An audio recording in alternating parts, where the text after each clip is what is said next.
দিদি, আমার প্রতি বিশ্বাস রাখার জন্য আমি ধন্য। কিন্তু রাজিমা ঠিকই বলেছেন, এই চাবি আপনার কাছেই থাক। আপনি শুধু সারা জীবন আমাকে এইভাবে ভালোবাসবেন, এর থেকে বেশি আমার আর কিছুই চাওয়ার নেই।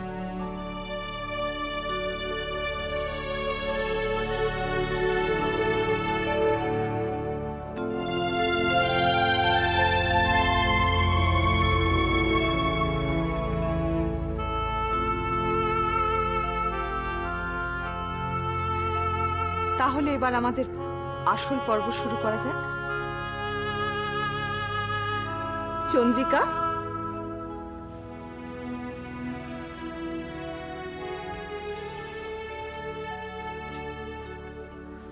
যাও তোমার কাজ শুরু করো।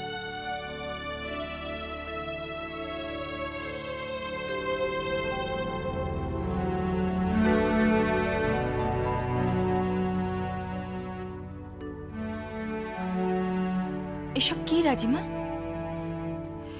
দূর ভ্রমণে যাওয়ার আগে তুমি বলেছিলে প্রয়োজন হলে মহান আমার দ্বিতীয় স্ত্রী তুমি সন্ধান করবে।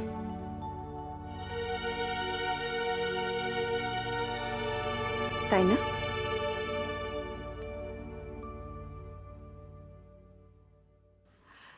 জানি না সমৃদ্ধি তোমার ভাগ্যে কি লেখা আছে।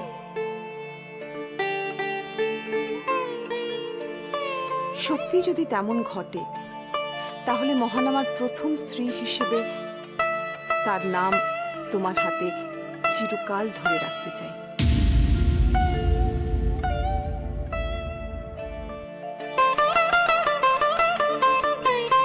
আর তেমন যদি নাও ঘটে, তাহলেও মহান আমার নাম যেন তোমার হাতে চিরদিন লেখা থাকে। তাহলে প্রতিদিন তুমি সেটা দেখবে এবং আদর্শ স্ত্রীর ধর্ম পালন করবে। দেবী জাহ্নবী যে চতুর তা আগেই জানা ছিল, কিন্তু এতটা সুচতুর তা তো জানা ছিল না। কিরকম বুদ্ধি খাটিয়েছে দেখেছো ত্রিজটা? দেখছি আর অবাক হচ্ছে। এই বিবাহের উদ্দেশ্যই যখন সমৃদ্ধির মৃত্যু, তখন কিছুতেই আমার নাম তার হাতে লিখতে দেওয়া যায় না। কিছুতেই না। এই যে খুব বড় অধর্ম হবে। আমি বলছিলাম কি, এর কি বিশেষ কোনো প্রয়োজন আছে? কেন নেই বলো তো? না মানে এতে তো সমৃদ্ধির প্রবল যন্ত্রণা হবে।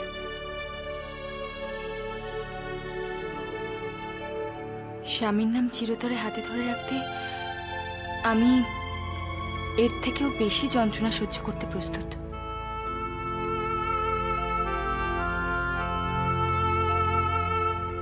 আরেকবার ভেবে নাও সমৃদ্ধি, তুমি যতটা ভাবছো এ কিন্তু তার চেয়ে আরো অনেক বেশি যন্ত্রণাদায়ক।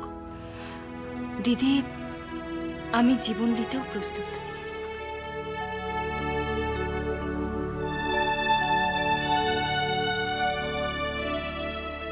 ঋদ্ধিমণি কেন রাজি হচ্ছে? কেন এত যন্ত্রণা সহ্য করেও এমন একজনের নাম নিজের হাতে ধরে রাখতে চাইছে যে তাকে প্রতারিত করেছে, তার অনুভূতি নিয়ে খেলেছে? আমি কিছুই বুঝতে পারছি না। আপনি প্রস্তুত ছোট বউরানী? হ্যাঁ।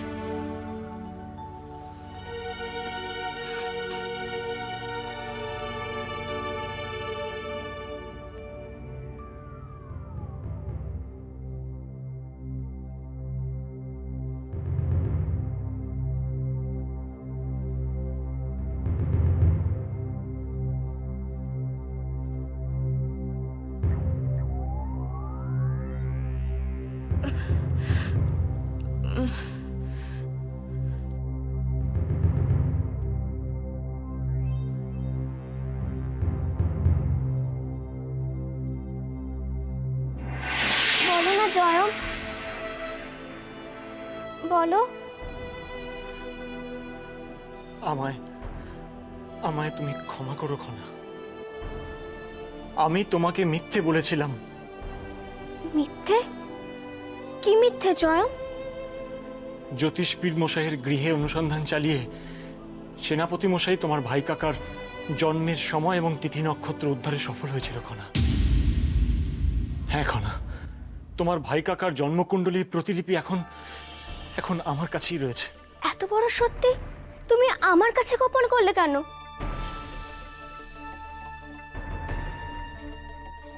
আমার কাছে যে আর কোনো উপায় ছিল না খনা।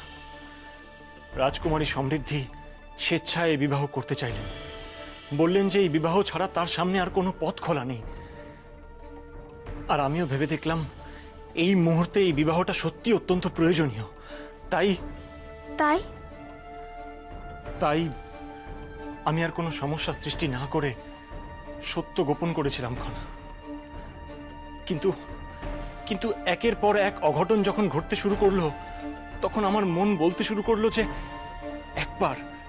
একবার অন্তত রাজকুমারের জন্মকুণ্ডলীটা খনাকে দিয়ে পরীক্ষা করানোটা অত্যন্ত প্রয়োজন। অথচ আশ্চর্যের বিষয় হলো এই যে পর মুহূর্তেই আবার সবকিছু মসৃণভাবে চলতে শুরু করলো খনা।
ভাই কাকার জন্মকুণ্ডলীতে দেখছি গুরুতর সমস্যা রয়েছে।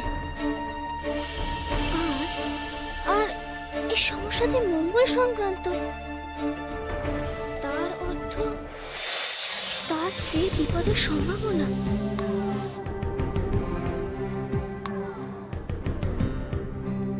চন্দ্র, শুক্র, বুধ, মঙ্গল। মঙ্গল মঙ্গল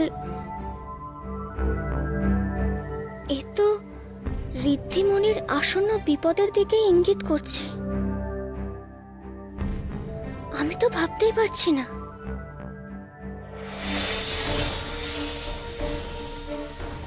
কিন্তু এ ব্যাপারে আমি নিজে নিশ্চিত না হলে তো বিপদ। আমার কথা যে কেউ বিশ্বাস করবে না।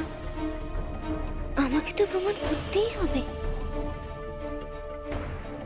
আমাকে নিশ্চিত হতেই হবে।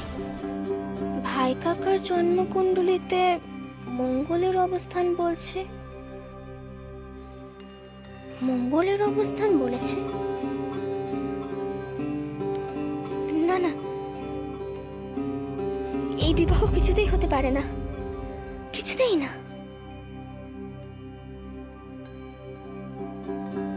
এই বিবাহ হলে যে ভাই কাকার জন্মকুণ্ডলীতে মঙ্গলের অবস্থানের কারণে ঋদ্ধিমণির জীবন সংশয় নিশ্চিত হবে, সে তো হতে দেওয়া যায় না। না না, যে কোনো মূল্যে এই বিবাহ বন্ধ করতেই হবে।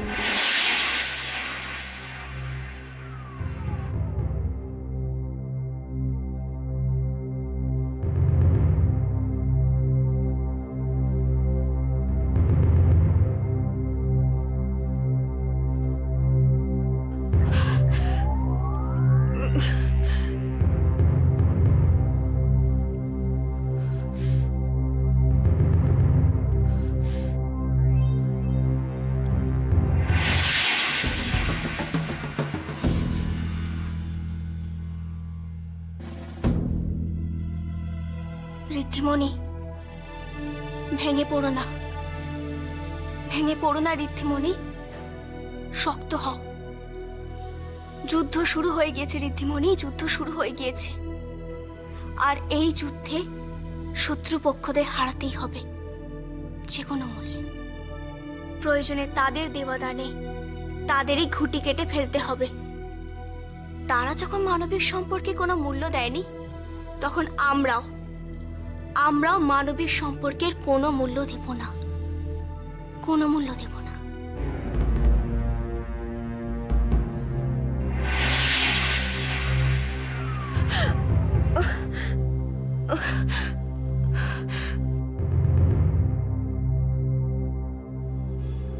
দেখুন তো কেমন হয়েছে ছোট বউরানী।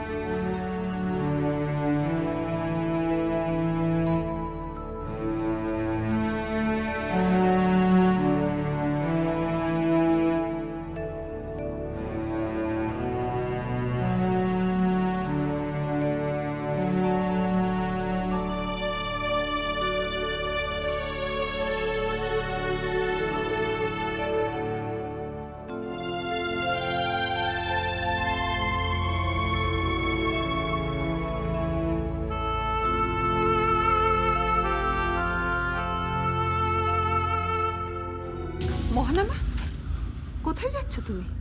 আমায় ক্ষমা করবেন রাজিমা, সমৃদ্ধির এই যন্ত্রণা আমি সহ্য করতে পারছি না। কিন্তু মহানামা, তুমি এখন চলে গেলে কি করে হবে? নৈশাহারের সূচনা তো সমৃদ্ধি তোমাকে মিষ্টি খাইয়ে তারপর শুরু হবে। তুমি চলে গেলে তো সেটা সম্ভব নয়। রাজিমা, কিন্তু মহানামা তো আজ আমার জন্য তুমি যা করেছো, তারপর আমার কি করা উচিত জানো মিহির? আমার উচিত ঠিক এইভাবে তোমার নাম চিরতরে নিজের হাতে ধরে রাখা। খনা? হ্যাঁ, খনা, কি ভাবছো তুমি? কই কিছু না তো।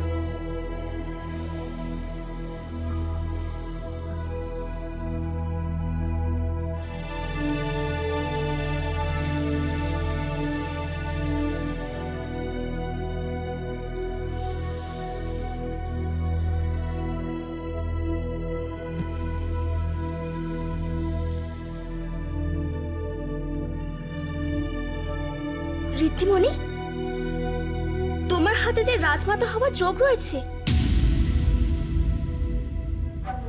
কি প্রলাপ বকছো তুমি খনা? আমি প্রলাপ বকছি না পিসি, আমি যা দেখছি আমি সেটাই বলছি। খনা, তুমি বড্ড বেশি প্রশ্রয় পেয়ে গেছো, যা ইচ্ছা তাই বলে যাচ্ছ। তোমরা আমার কথা কেন বিশ্বাস করছো না?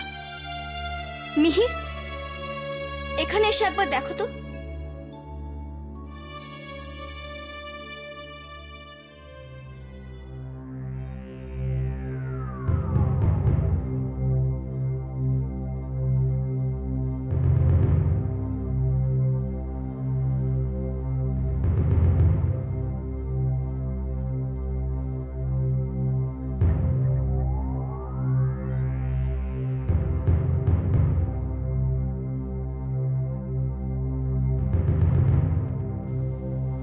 খনা ঠিকই বলেছে।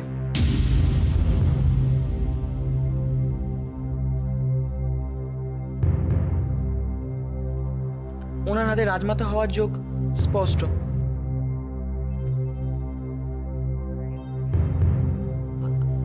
আমার মনে হয় এ বিষয় নিয়ে আমাদের এখন আলোচনা করার কোনো প্রয়োজন নেই। আমরা অনুষ্ঠানের দিকে মন দিই। মহানামা, যাও আসন গ্রহণ করো। যাও মা।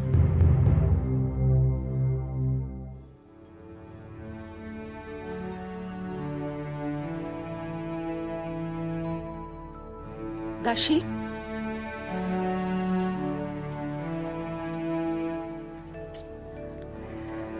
যাও মিষ্টির থালা সমৃদ্ধির হাতে দাও।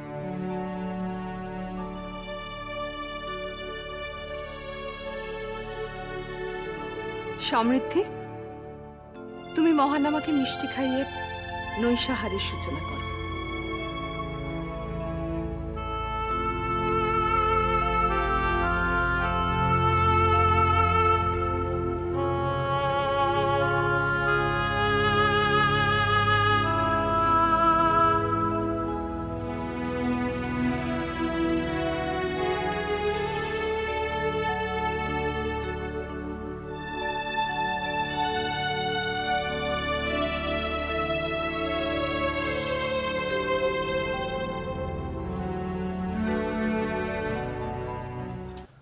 যতরূপ তুমি আমার সাথে একান্তে কিছু কথা বলতে চেয়েছিলে, তা বলো, কি বলবে? মহারাজ, আমি একটা কাজ করেছি। আসলে আমি আপনার অনুমতি ছাড়াই রক্ষীদের আনুগত্য সম্পর্কে অনুসন্ধান চালানোর নির্দেশ দিয়েছি। সে কি? কিন্তু কেন জয়দ্রুত? মহারাজ, আমার মনে হয় নিরাপত্তা ব্যবস্থায় কোথাও কোনো না কোনো ফাঁক থেকে যাচ্ছে। ফাঁক থেকে যাচ্ছে? কিন্তু তোমার এরকম মনে হচ্ছে কেন জয়দ্রুত? জয়দ্রুত, তুমি চুপ করে থেকো না। সিংহলের মহারাজ হিসাবে আমার এটা জানা প্রয়োজন। ক্ষমা করবেন মহারাজ, দয়া করে অনুসন্ধান শেষ না হওয়া পর্যন্ত আমি আপনাকে কিছু জানাতে পারবো না। শোনো জয়দ্রুত, তুমি সিংহলের প্রধানমন্ত্রী হতে পারো, আমি সিংহলের মহারাজ। এই ধরনের গুরুত্বপূর্ণ সিদ্ধান্ত তুমি একা একা নিতে পারো না। আমি জানি মহারাজ। তুমি জানো তা সত্ত্বেও এই ধরনের সিদ্ধান্ত একা একা নিয়ে ফেললে। তুমি জানো এই ধরনের সিদ্ধান্ত কতটা বিপজ্জনক হতে পারে। যারা আমাদের রক্ষী, তারা আমাদের অনুগত। এই ধরনের লোকেরা যদি জানতে পারে আমরা তাদের বিরুদ্ধে অনুসন্ধান চালাচ্ছি, তাহলে জানো কাল বাদে পরশু তারা আমার বিরুদ্ধে বিদ্রোহ ঘোষণা করতে পারে। তার দায় কি তুমি নেবে? মহারাজ, আমাকে ক্ষমা করবেন, এছাড়া আমার কাছে আর কোনো উপায় ছিল না। কেন? কেন উপায় ছিল না? কি এমন ঘটলো যার জন্য তোমাকে এই ধরনের বিপজ্জনক একটা সিদ্ধান্ত নিতে হলো? হ্যাঁ মহারাজ, কিছু ব্যক্তি গোপনে আপনার বিরুদ্ধাচরণ করছে। জয়দ্রথ, এটা তোমার ভুল ধারণা। এটা তোমার ভুল ধারণা। দেখো, আমি সিংহলের মহারাজ হিসাবে যা যা সিদ্ধান্ত নিই তার একমত আমার মন্ত্রীরা বা আমার পারিষদরা না থাকতে পারে, কিন্তু তার মানে এই নয় তারা আমার বিরুদ্ধাচরণ করবে। দেখো, এটা বিশ্বাসযোগ্য নয় জয়দ্রথ। মহারাজ, আমি একবারও বলিনি যে সকলেই আপনার বিরুদ্ধাচরণ করছে, তবে বিশেষ কিছু ব্যক্তির আনুগত্য সম্পর্কে নিশ্চিত হওয়ার প্রয়োজন আছে মহারাজ। তারা কারা? দয়া করে মহারাজ, অনুসন্ধান শেষ না হওয়া পর্যন্ত আপনি আমার কাছে কিছু জানতে চাইবেন না? তাহলে একটা কথা কান খুলে শুনে রাখো জয়দ্রথ, এরপর থেকে আমাকে যখনই যা কিছু জানাবে তখন সম্পূর্ণ ব্যাপারটা জানাবে, আর নচেত জানাবে না। কারণ অর্ধেক জানা না জানা সমান।